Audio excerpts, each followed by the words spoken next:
Hello YouTube and welcome to lesson 46 of the Microsoft PowerPoint tutorial series, and today we're going to look at how to apply motion path animation inside of PowerPoint. So over here inside of animation you can actually apply motion path animation as well. For example, if I were to apply this turn right here, you can see that I get a turn like animation and you get a motion path. If I were to increase the size, you can see that now this actually happens just like this, which is a turn. So you can have other shapes as well, like circle, loops, and so forth. And for more option, you can actually go to more option right here, more motion path, and select other motion path of your choice.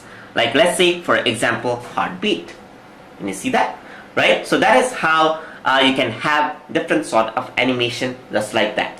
So you press OK, there you go. You can also increase the animation path just like this, and there you go. So that is how you can apply motion path. This can be used for a lot of things, as you can imagine.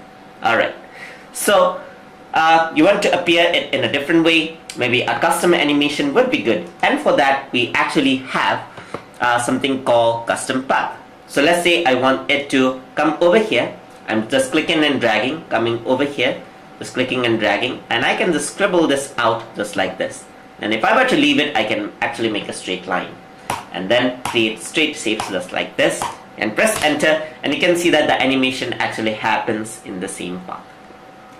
So I can resize this as well. As you can see, I'm simply going to delete this out, and let's work with animation options over here.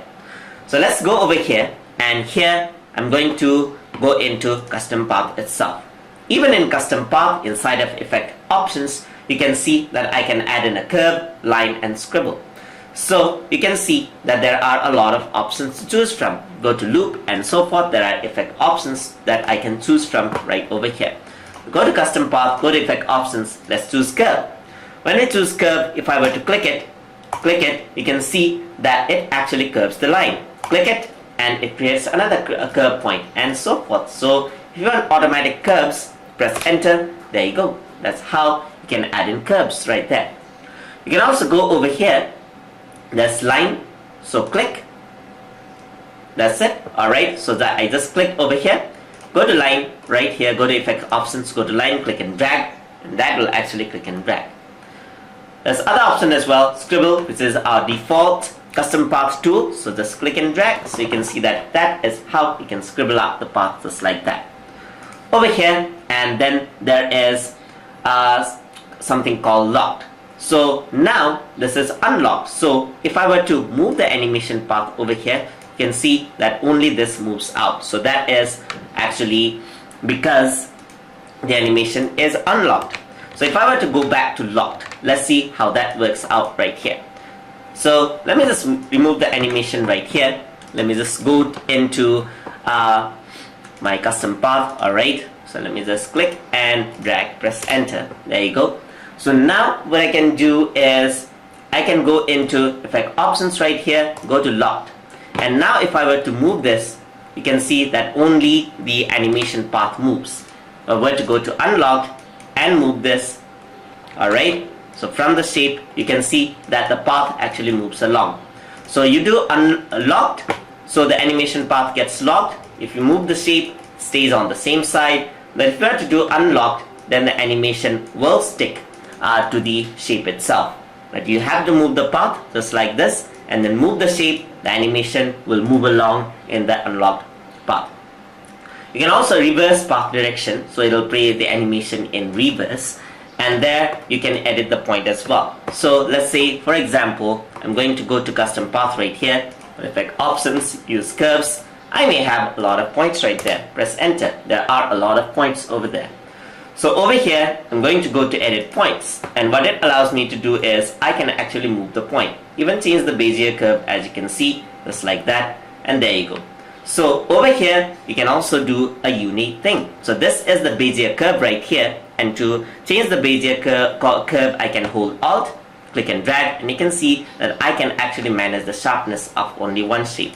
Click this over here, drag it out, click Alt, so only change the curve of one shape right here, and you can create some really unique shape of animations right here.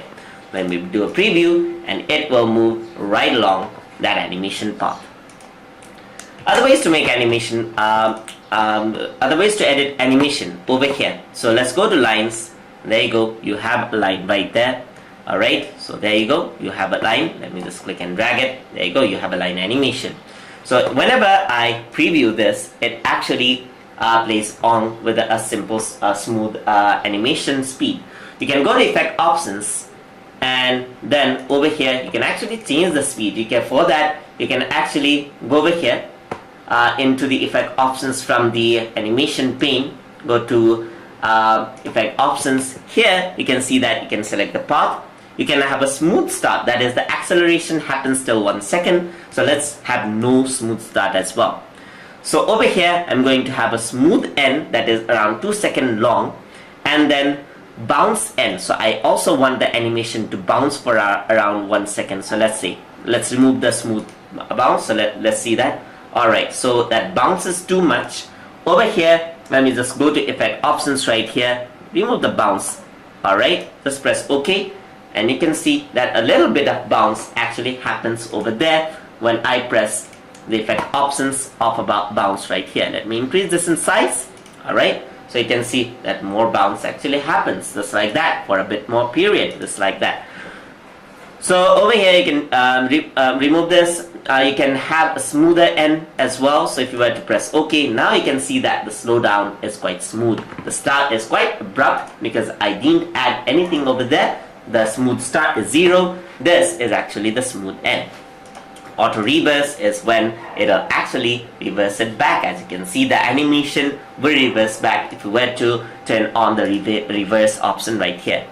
You can also add in the sound, set timing to it, set triggers to it, with previous, after previous, and work with text animations if you have text on it. So these are the ways I can apply animation, motion path, work with the motion path, and work with its options inside of Microsoft PowerPoint. So I hope you guys learned something as always, and as always, please like, comment, share, and subscribe.